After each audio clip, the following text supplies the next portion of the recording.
Hello, everyone. This is Adam Meister, the Bitcoin Meister, the Disrupt Meister. Welcome to the One Bitcoin Show. Today is January the 29th, 2020. Strong hand, long-term thinking. Bitcoin is the next Bitcoin. Having hype in motion. Value your wealth in Bitcoin. Apex predator. Don't FOMO on altcoins. One Bitcoin equals one Bitcoin. Yes, I am offended by selling. Personal responsibility is the new counterculture. Hey, hello, my elite friends. How you doing tonight? Late night, baby. If you got questions, I got answers. Type in Bitcoin Meister, do a super chat so I can see your question and then I can answer your Bitcoin or crypto or whatever related question. 12:30 in the afternoon, Baltimore time on Friday. That's 5:30 p.m. London time Friday. This week in Bitcoin, Alex from Lolly will be on. Some other guests will be on. I'm working on it, baby. It's always a great time.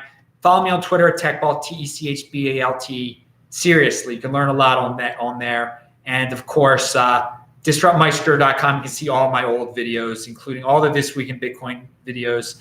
Last one was pretty awesome. We talked about Venezuela, etc., etc. Hey guys, if you're listening to this, thanks a lot. Podcast doing really well. Sportsmeister.com if you don't want to see my face, if you just want to listen to this. If you're watching this tape, play it at 2x. It saves you some time. Taval Dacres. Hey, dude. How's Toronto? He has a question. Did you end up going to Sedona, Arizona? Nope. I did not. But yeah, you never know. Maybe one day I'll get there. I am here in El Paso until the 11th, and then I'm taking a bus to Los Angeles on February 12th. So we'll go through Arizona, but not by Sedona, I don't think. Anyway, let us, yes, and that bus ticket cost me what, like $21 or something like that? Pound that like button, baby. That's living the Bitcoin lifestyle. Oh, all right. Now, saving money, baby. No need to plane it. Get on the $21 Flixbus, baby, to LA. I'm looking forward to being back in LA. And of course, on February 22nd, I will be at unconfiscatable.com. Unconfiscatable in Las Vegas. Tone Base, thanks a lot for that, baby. You guys can see me there, hang out. It'll be great, other than it being in Las Vegas. Now, the great 6102, I've been talking about this guy a little bit recently. He has a beautiful, beautiful article, summation. Get to grips with Softfork proposals. It is an overview of all the proposed soft forks from Schnorr, Taproot, TapScript, more of them. It gives their bit 340, their bit numbers. Bit 340 is Schnorr, by the way. It explains what the heck they are. It gives videos about them. So, and it's all of them, all of the soft forks that are being proposed. Check it out. It is linked to below. Thank you, 6102, for making this cool reference so everyone can learn about this stuff that wants to get into the nitty-gritty, and so they don't have to ask me. It's linked to below. Personal responsibility is a new counterculture. I want to talk about that right now from a quote from Dan Held. He's actually quoting Plato. Listen carefully. And of course, it's linked to below so you can read it many, many times. The heaviest penalty for declining to rule is to be ruled by someone inferior to yourself. And he says, buy Bitcoin, buy your freedom. Okay, I say, don't just sit there and complain. Be in motion with Bitcoin, okay? There are a lot of people, they don't take responsibility for their own lives, and they end up being ruled by others. They just get caught up in the draft and get blown around by the winds of statism and laziness and relying on the government. Hey, man, that quote really does put a nice spin on it. The heaviest penalty for declining to rule is to be ruled by someone inferior to yourself. Bitcoin, you take complete control of your destiny, okay? You're not putting your money in a bank. It's not, your money isn't being ruled by anyone but yourself. And that takes a lot of responsibility. The easy way out is like, I'll just stick with these dollars. I'll keep on spending. I'll let Bank of America, Wells Fargo take care of me. Let the government give me a pension one day. Let the government plan my retirement. Yes, you end up being ruled by someone inferior to yourself. Or maybe actually at that point, if you let that happen, maybe they aren't inferior to you. I mean, if you're on that level where you let the government control you, where you let others control your destiny, perhaps you're inferior to them. I don't know, but you get the point. You get the point. With Bitcoin, you take control of your destiny. You're ruling over yourself, so you are not ruled by anyone inferior to yourself. Okay, so don't just sit there and complain. That's easy. You'll rule over yourself. Take personal responsibility. Be in motion with Bitcoin.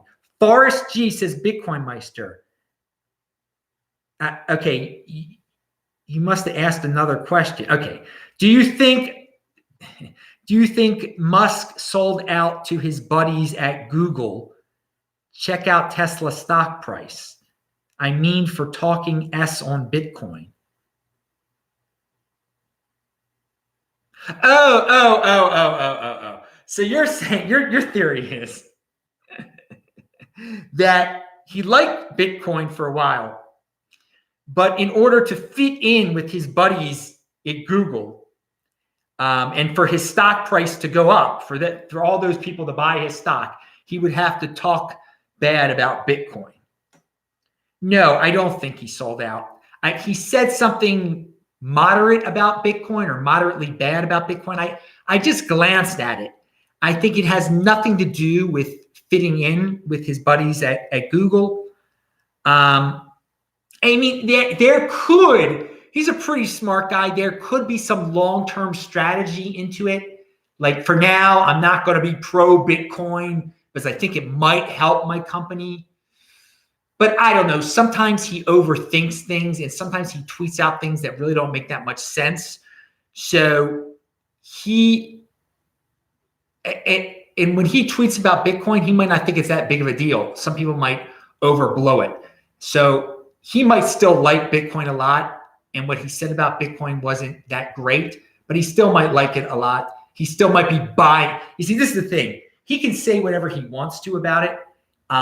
If he's buying it, I don't care what he says about it, because he's got a lot of money. Let him buy it quietly. I'm not too worried about what he says about Bitcoin. I'm not too worried about it. I'm not going to say if he started praising Bitcoin like Jack Dorsey, that would be a good thing. I'm not saying that wouldn't be a good thing, but I wouldn't be too worried about what he's posting right now. Because what he posted about Bitcoin didn't really stick out to me. I read it. I don't even remember it now. Okay. Oh, he says, I mean, quantum computer stuff. Thank you for reading my comment. He said stuff about what? Did he say quantum computing can hack Bitcoin? Did he say that? Or does he say quantum computing is coming soon? Because again, don't worry about quantum computing when it comes to Bitcoin. And don't think, I mean, the guys at Google are doing great things. I don't think they're close to quantum computing. I think what they let out some information to make it seem like they've made a lot of progress, and maybe they've made progress and they are technologically sophisticated over there. And it wouldn't shock me if they're far ahead of the best governments in the world in terms of getting closer to quantum computing. I mean, Google is a private company. They are innovating more so than the government, okay? So of course they're closer to quantum computing, but I don't think anyone is close to quantum computing. And I don't think Bitcoin has anything to worry about when it comes to quantum computing. It will upgrade also. I think it is a big FUD. I don't think that FUD will be very popular this coming year. That seemed to be popular. It'll get back into the cycle again, maybe 2022 or something. We're going to hear other types of FUD like Bitcoin's only for the rich. We need more Bitcoin. We should fork off another Bitcoin that has 42 million Bitcoin. All right. Thank you for the questions, Forrest G, and following the rules by typing in Bitcoin Meister so I could see your question. All right. I appreciate that. All right. Now let's move on to a tweet by Nick Carter, which fits in with what I've been saying about the dollar for a while. The dollar isn't going anywhere. And he takes it to the next level. Crypto is an insanely powerful tailwind for the US dollar. Many people haven't understood this yet. Far from being crushed by Bitcoin or cryptocurrency, the dollar will be its primary beneficiary. Now, I don't know if it'll be its primary beneficiary, but the dollar is going to do well thanks to Bitcoin and cryptocurrency. More and more people, the dollar is a very powerful brand. The United States is a very powerful brand. In lots of these countries, they would love to get their hands on dollars, but it's hard to physically, get physical dollars. But now, because of cryptocurrency, because of digitalization, the dollar will become the Fed coin. But also right now, the Tether is the equivalent of a dollar. So people are able, thanks to cryptocurrency, which is thanks to Bitcoin, get in all these not so great countries, developing countries, they're going to get their hands on the dollar thanks to cryptocurrency, some equivalent of the dollar. And that will be good for the dollar. It's not going to be good for those third world currencies, okay? So the dollar is going to take a ride on Bitcoin and on cryptocurrency. It's going to get intertwined with them, and it's going to help. And it's going to help the dollar. The dollar will stick around. It's the dollar is getting a facelift thanks to cryptocurrency, okay? And and don't value your wealth in Fed coin, of course not. But because of the strong brand of the United States and the dollar, once it's easier to get your hands on the dollar thanks to Fed coin, Bitcoin, cryptocurrency, and the more people getting their hands on digital versions of the dollar means it'll be easier for them to get Bitcoin too. So Bitcoin will be good for the dollar will be good for Bitcoin. I think the dollar will remain the most dominant fiat currency on the planet Earth for a very long time, and Bitcoin will be able to do great also because the smart people who don't want to be controlled and live in a monitored grid and be turned off, they will go into Bitcoin. But the people who like to get easy, free, big screen TVs and get welfare checks, they'll stick with the Fed coin. And there are a lot of those type of people. They like to be ruled by inferior people. All right, pound that like button. Although when you opt into something like that, you're probably inferior to the people you're being ruled by. Closed loop Bitcoin. Oh, wait. All right. Yes. Closed loop Bitcoin system.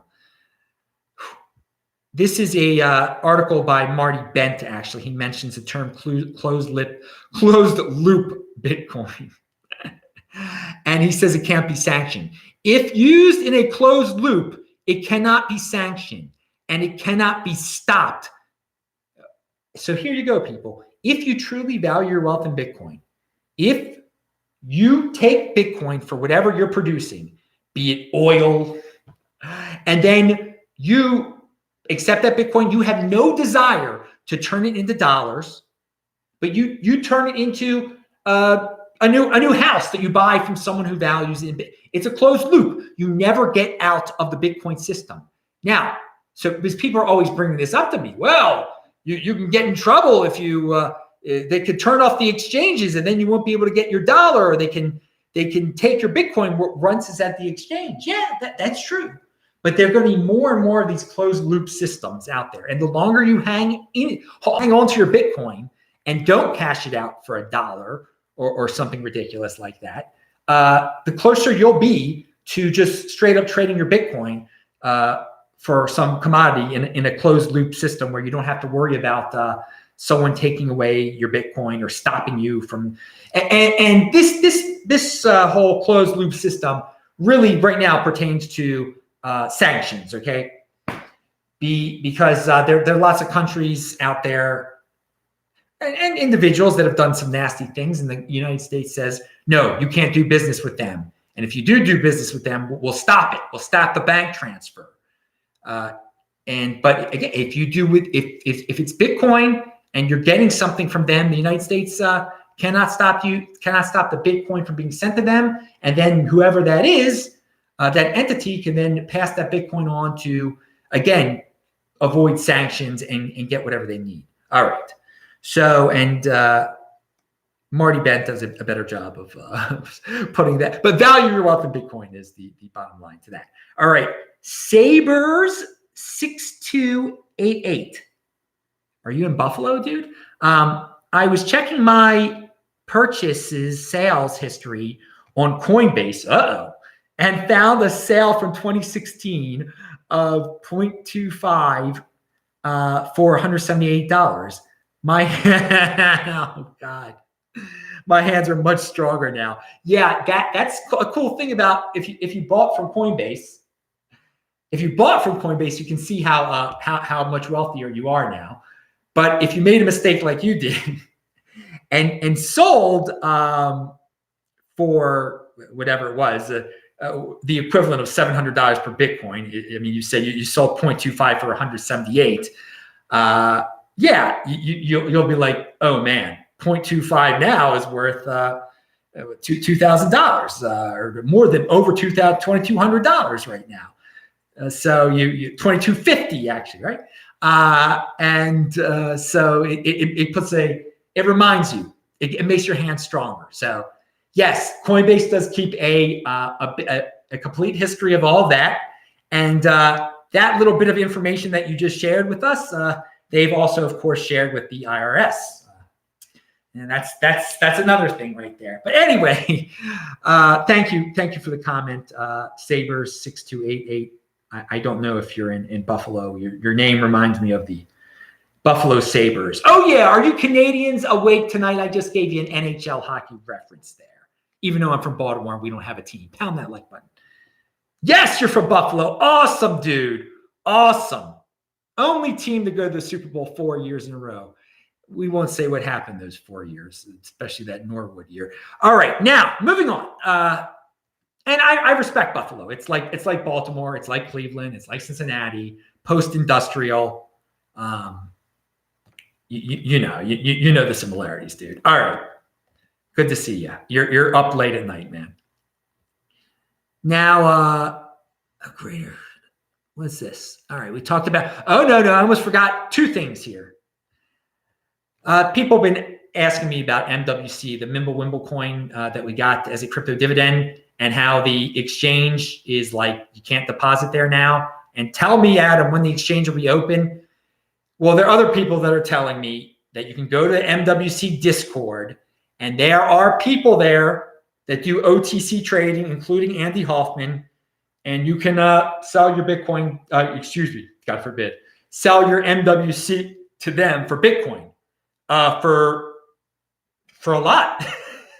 I mean, again, I'm not even saying what the price is listed right now. I'm going to say what the price on the freaking exchange is like, what was it, 0.0008? 0.0008 Bitcoin, all right? So 0.08% of a Bitcoin, is that what it is? It's like $7 or something for one of these coins. And there apparently, if you do OTC, you can actually get this for your now this relies on you trusting Andy Hoffman or whoever else is arranging the trade. You send them the MWC, then they send you the Bitcoin. But I mean that there's some trust there. So I'm not saying to do things like this. I'm saying that this is out there. People are telling me about it because there's some people like, no, I'm not waiting for that exchange to open. I'm dumping it now. I'm getting my $7 now or whatever it is. Do what you're going to do. I'm just giving, that's an FYI to everyone out there. Clearly, it's a situation. If you send the MWC, the person could run away with your MWC. It's just, that's life. When you're dealing with that type of thing. All right, pound that like button. We're almost over here. Bitcoin is a tremendous machine. Now, why am I saying that? Did you guys watch my show yesterday when I couldn't remember what the announcer said as Secretariat ran away from the pack in the 1973 Belmont, which is linked to below? You can watch it. He said Secretariat is like a tremendous machine, and Bitcoin is like a tremendous machine also. It is running away from the pack, just like Secretariat. In 1973, there was nothing that compared to Secretariat. He was in a world all by himself. There was Secretariat. Secretariat was the next Secretariat, okay? just like Bitcoin is next Bitcoin, a tremendous machine. So there you go, guys. I tied yesterday's show into this show. I remembered they called Secretariat the tremendous machine. Of course, Bitcoin is a security truth machine, but it also is a tremendous machine. Thank you, Dan Tapiero. All right. And all right, for you Ethereum people out there, for you Ethereum people out there, a greater share. This is from CoinDesk, but a lot of people were talking about this over Twitter today, and CoinDesk did a pretty good summary, made it easy to understand for everyone.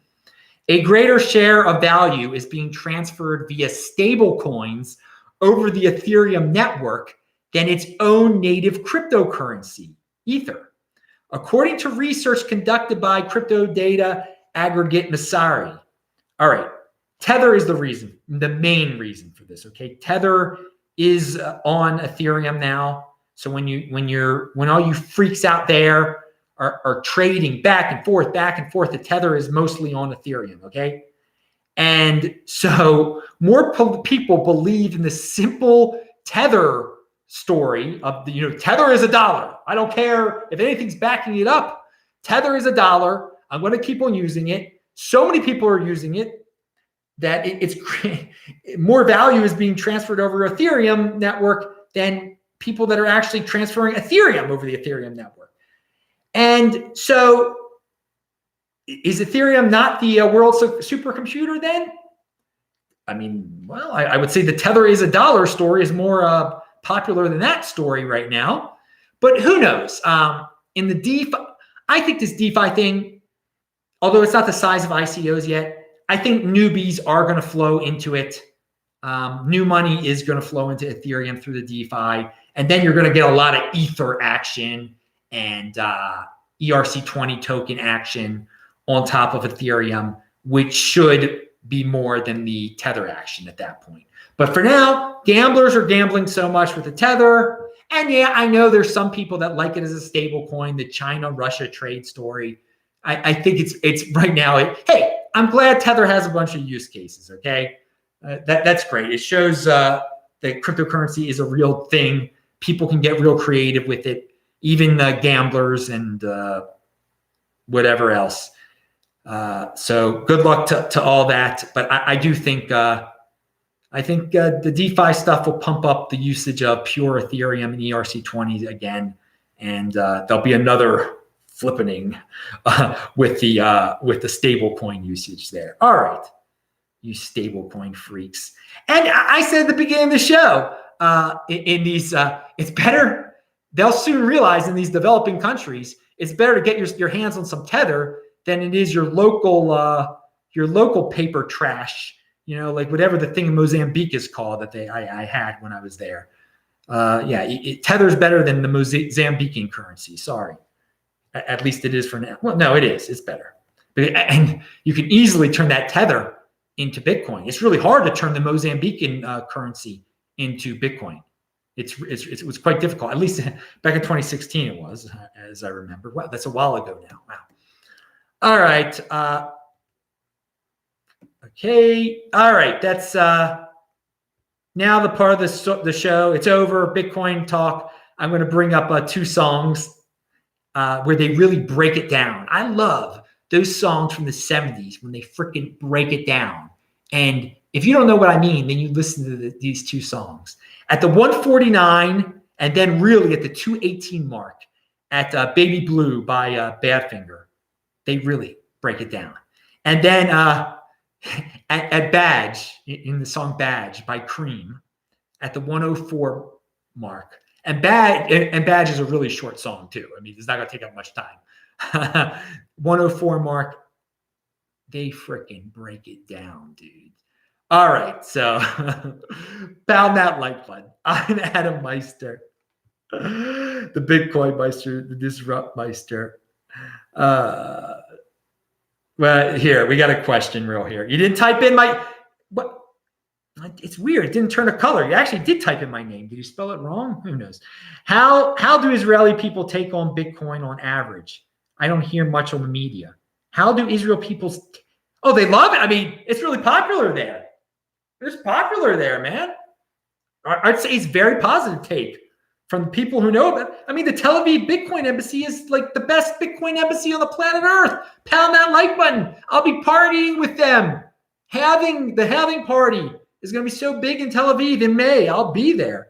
So it's very technically sophisticated country. They're all into tech. So, I mean, per capita, it might be the most Bitcoin holding country there is. Who knows? Well, you don't really know who exactly owns Bitcoin, who, where. You go by reported numbers. It's popular in Israel. It's a good thing, more so than in most. And it's a small country, so it only takes a few people for it for a large percentage of the people to have it. So anyway, I'm Adam Meister. The Bitcoin might started this. Now the government there, they could be friendlier toward it. The government there's socialist aspects of it that try to control people's lives. So who knows? I think in the long run, the government will be convinced in Israel not to interfere very much. Right now, their tax situation isn't too cool with the Bitcoin. They tax it too much. Pound that like button, bang that bell button. New show here every day. I'll probably do one a little earlier tomorrow, hopefully. Click on those squares. See ya. Bye.